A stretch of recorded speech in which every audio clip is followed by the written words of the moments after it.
en perspective de cette rencontre avec la plus haute autorité du pays, il me paraît important de tout mettre en œuvre pour relever le défi de la préparation et de l'organisation en impliquant tous les acteurs, publics et privés, des pêches et de l'aquaculture sur toutes les questions relatives au secteur. L'État a consenti des efforts substantiels pour le développement intégral du secteur des pêches et de l'aquaculture. Cependant, compte tenu des mutations rapides internes et externes du secteur des pêches et de l'aquaculture, le rythme et la portée des diverses interventions doivent être amplifiés afin d'augmenter les capacités de réaction et d'anticipation des institutions publiques et privées qui assurent des fonctions importantes dans la gouvernance du secteur. En effet, malgré les efforts consentis par l'État, ce pilier important de l'économie nationale fait face à d'importants défis pour lesquels il est urgent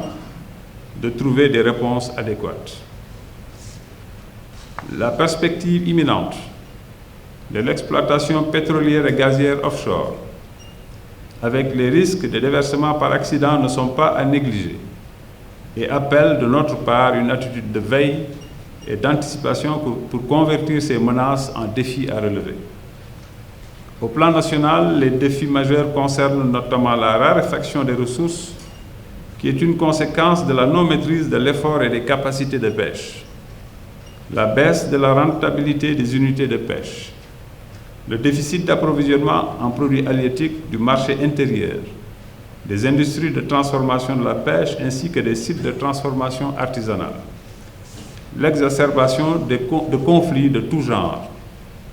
l'accroissement d'activités de pêche INN. Comme vous pouvez le constater,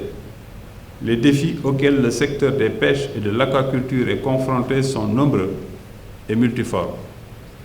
Afin de les relever, il est nécessaire de mobiliser tous les acteurs sans exception autour des priorités du moment. Cette mobilisation permettra de restaurer la confiance entre les parties prenantes du secteur, une condition pour réussir toutes les réformes majeures. Mesdames et messieurs, chers invités, les concertations ainsi ouvertes sont donc une rare opportunité pour l'ensemble des acteurs de la pêche et de l'aquaculture pour procéder à un diagnostic profond et objectif du secteur, d'exposer toutes les contraintes et défis afin d'amener son Excellence, Monsieur le Président de la République, à prendre des décisions majeures qui impacteront pour longtemps la pêche et l'aquaculture au Sénégal pour le bénéfice de tous. Nous sommes convaincus que c'est par une concertation permanente entre l'administration et les acteurs non étatiques intéressés par le devenir du secteur que chacune des parties peut exprimer ses opinions dans une démarche constructive en vue de la relance du secteur avec comme socle la gestion durable des ressources halieutiques. Les réflexions qui seront menées tout au long du processus de concertation devront déboucher sur des contributions écrites qui alimenteront le rapport introductif du Conseil présidentiel. Vos recommandations auront pour seul objectif, j'en suis sûr,